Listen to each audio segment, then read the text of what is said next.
Assalamualaikum warahmatullahi wabarakatuh. Perkenalkan, nama saya Ahmad Syauki, mahasiswa Universitas Jember, Fakultas Ilmu Budaya dalam bidang Prodi Sastra Indonesia. Di sini, saya akan membicarakan tentang sebuah folklore legenda, cerita rakyat yang benar terjadi, terutama dari daerah asal saya, yaitu kota Pasuruan. Nah, pemirsa sudah ada yang tahu nggak di mana sih kota tersebut? Dan kenapa namanya Pasuruan? Jika kalian penasaran, mari simak video ini ya. Kota yang terletak 60 km arah tenggara kota Surabaya ini memanglah sebuah kota yang kecil. Namun, jangan salah loh pemirsa, kota ini menyimpan sejumlah sejarah menarik dengan banyaknya bukti fisik yang masih terawat. Contohnya, bangunan kuno seperti Gedung Harmoni masih berdiri kokoh hingga saat ini, dapat menjadi saksi bisu kehidupan masa lampau. Nah, sekarang kita bicara tentang asal kata Pasuruan. Apa sih yang mendasari kata tersebut terbentuk? Banyak versi dari masyarakat yang masih eksis dari masa ke masa hingga saat ini. Contoh paling populer yaitu kata Pasuruan berasal dari kata pasar, uang. Mengingat pada masa penjajahan Belanda, kota Pasuruan sempat menjadi pusat perdagangan. Apakah ini bisa dibuktikan, teman-teman? Sebuah konsep yang menarik loh. Sebuah tempat yang berjuluk pasar uang, mungkin terkesan sangat mewah. Pasuruan yang merupakan kota di area pesisir Pulau Jawa merupakan tempat strategis untuk sebuah pelabuhan transit. Pada masa kerajaan Airlangga yang berjuluk Ujung Tembikar, hal tersebut sudah cukup menjadikan alasan kota Pasuruan adalah kota yang berkelimang harta pada masa itu. Ditambah lagi dengan banyaknya saudagar kaya yang menempati tempat ini. Tak heran jika salah satu teori terbentuknya kata Pasuruan berasal dari pasar dan uang. Dalam cerita lain yang mengkaji kata Pasuruan sesuai dengan struktural kata, Pasuruan berasal dari kata suruh atau daun sirih. Hal itu sesuai mengingat dahulu tanaman sirih adalah sebuah tanaman yang jamak di Pasuruan. Bahkan termuat dalam logo pertama Pasuruan pada tahun 1918. Berbicara tentang kota, nah pastinya ada dong sosok yang bisa jadi kebanggaan kota kita. Entah sosok pahlawan perjuangan, sang pemimpin, atau seorang penyebar agama di kota kalian. Sama halnya dengan kota lain, kota Pasuruan juga memiliki sosok tokoh kebanggaannya. Siapa sih salah satu tokoh tersebut? Seorang panglima tangguh yang ditakdirkan membela hidup dan mati bangsa Indonesia di timur Pulau Jawa, tepatnya di Pasuruan. Nah, teman-teman sudah ada yang tahu nggak sih Untung Suropati?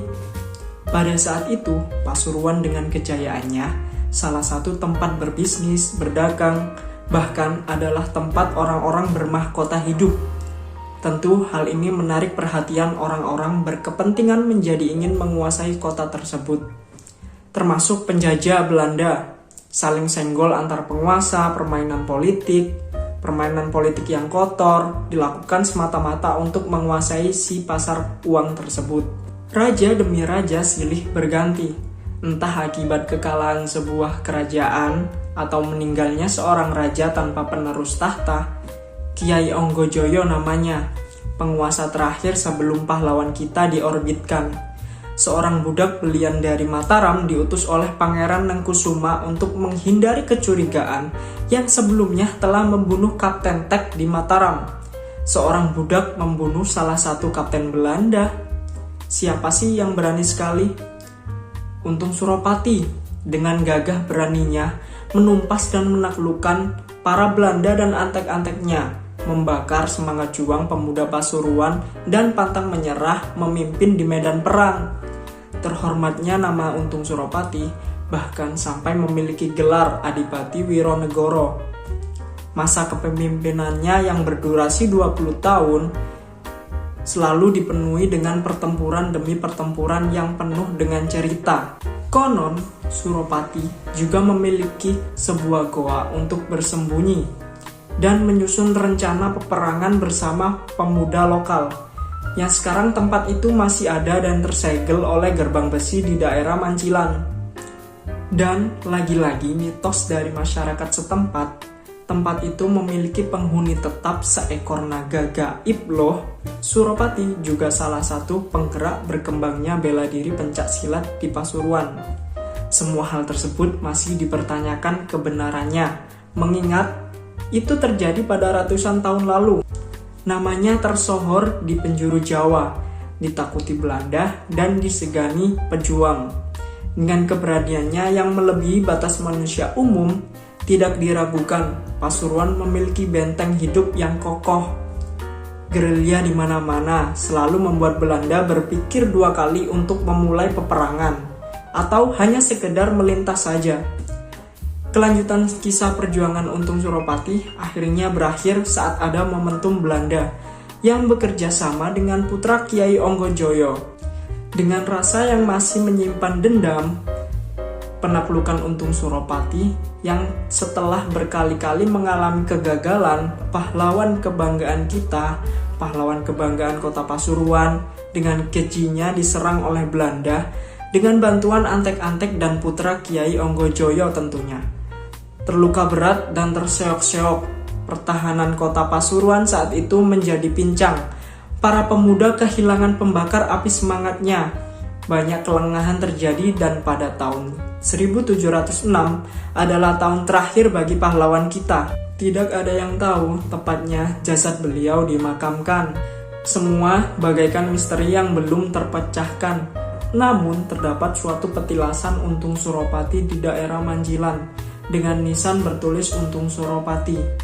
Namanya akan selalu abadi atas nama keberanian dan semangat perjuangan bangsa Indonesia. Bahkan untuk menghormati jasa Untung Suropati, namanya diabadikan menjadi nama jalan di salah satu daerah di kota Pasuruan dan juga nama pada stadion utama kota Pasuruan. Baik, terima kasih telah menonton video ini. Dan saya meminta maaf sebesar-besarnya jika ada kesalahan dalam penyampaian cerita dan tidak bisa diterima oleh kalian. Kalian memiliki persepsi masing-masing. Jika kalian berkenan, coba tuliskan kisah versi kalian di kolom komentar ya. Terima kasih.